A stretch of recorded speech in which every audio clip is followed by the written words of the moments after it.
Y el que tiene más votos es el que debatió mejor, no el que tiene razón. Debate, todos pongamos una lana para que se dé ese debate. Diego y el profe Mau, supongo que dirá Diego y el profe Mau. No, mira, yo no debato con nadie. ¿Por qué?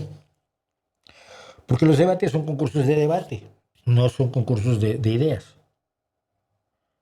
Precisamente un compañero, por cierto, del Partido Socialista, se dedica a hacer las ligas de debate aquí en Asturias. Acaba de ser la final hace un par de semanas.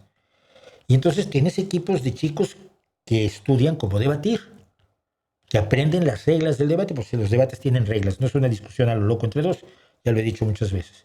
Y entonces, a ti te dan un tema, vas a defender la cacería. Oiga, es que yo no estoy de acuerdo con la cacería, importa un pito. Tú vas a defender la cacería, tú tienes que debatir defendiendo la cacería.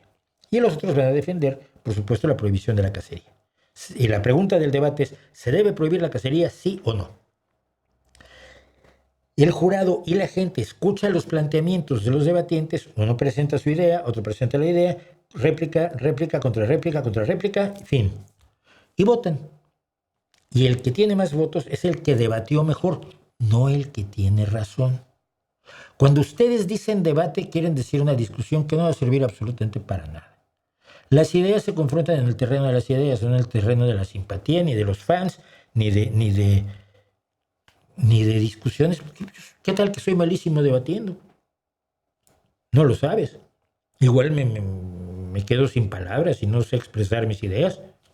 Puede ser. Y eso me haría perder, aunque tuviera razón. No va a haber tal.